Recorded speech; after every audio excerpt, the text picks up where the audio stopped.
देखिए बेटा, आज हमारा टॉपिक जो हमने कल पढ़ा था अंतर्राष्ट्रीय संगठन समझा है क्या होता है। अंतर्राष्ट्रीय संगठन के बारे में आज हम थोड़ी सी डिटेल्स और पढ़ेंगे। अंतर्राष्ट्रीय संगठन क्या होता है?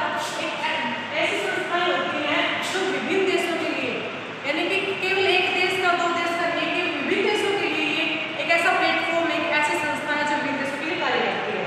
अब देखो, विश्व के देशों की सहायता करती है, सदस्य भी इसके अधिक होते हैं। अगर इसमें बहुत सारे देश शामिल है तो इसमें सदस्य देश भी डेफिनेटली अधिक ही होंगे। सरकारी क्षेत्र भी बड़े स्तर पर होता है। तो ये एक दो देश का काम है, ज्यादा देश का काम है, तो सरकारी क्षेत्र भी बड़े स्तर पर होता है।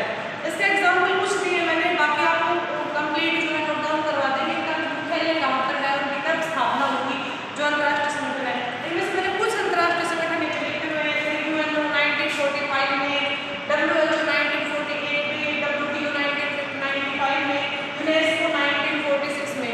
तो ये अंतर्राष्ट्रीय संगठन है। बेटा ये कब काम आते हैं? ये कब काम आते हैं? जब किसी देश के ऊपर कोई विपत्ति आ जाती है, कोई आपदा आ जाती है, या कोई ऐसी चीजें हो जाती है जिसमें अकेला देश कुछ नहीं कर सकता है, उसको एक संगठन की जरूरत पड़ती है, एक ऑर्गेनाइजेशन की जरूरत पड़ती है। उस स्थिति में जो है अंतर्राष्ट्रीय संगठन है वो काम आते हैं, यानी कि बहुत सारे देशों का संगठन। अब देखिए, हमें अंतर्राष्ट्रीय संगठन की जरूरत क्यों है? देखिए, विश्व में कुछ ऐसी समस्याएं हो जाती हैं जिनसे अकेला देश निपट नहीं सकता है।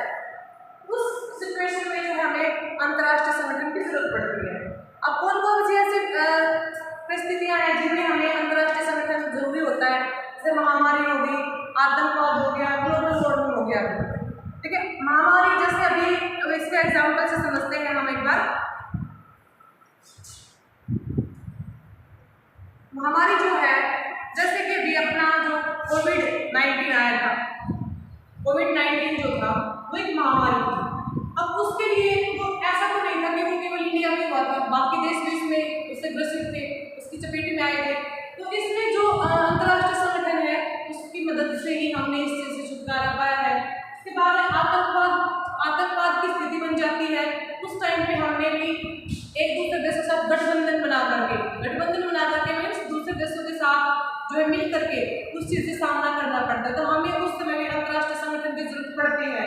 ग्लोबल वार्मिंग क्या होती है? यानी कि ये भी कोई एक देश का काम नहीं। ग्लोबल वार्मिंग क्या होती है बेटा? जैसे कि अभी जो सूर्य है उसकी जो किरणें पड़ रही है, अभी हम फिलहाल के मौसम से ही इसको समझ सकते हैं।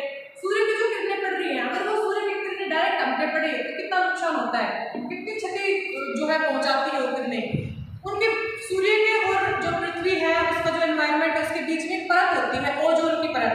उस ओजोन की परत से छन करके और सूर्य की किरणें जब नीचे आती हैं, उससे छन करके जो सूर्य की किरणें नीचे आ रही हैं तो वो इतनी हानिकारक नहीं होती हैं। कौन सी किरणें? अल्ट्रावायलेट रेज, यानी कि जो पराबैंगनी किरणें होती हैं वो छन करके आ रही हैं। अभी क्या है, जो हमारा एनवायरनमेंट है, जो हमारा कितना दूषित हो गया है, ऐसी चीजें हो गई जिससे ओजोन परत जो है उसके अंदर छेद हो गया है, जो सूर्य की जो किरणें हैं वो डायरेक्ट हम पर आ रही हैं और वो बहुत नुकसानदायक होती है। तो ऐसा तो है नहीं कि वो केवल इंडिया के किसी अदर कंट्री में, ग्लोबल वार्मिंग तो सबके लिए बराबर है। उसके लिए भी हमें अंतर्राष्ट्रीय संगठन की जरूरत है, क्योंकि जब हम पर्यावरण का संरक्षण करते हैं तो वो किसी एक देश का काम नहीं है। पर्यावरण संरक्षण इंटरनेशनल लेवल का वर्क है, उसमें बहुत सारे देश जो है, अलग अलग देश अपने अपने लेवल पे कार्य करते हैं।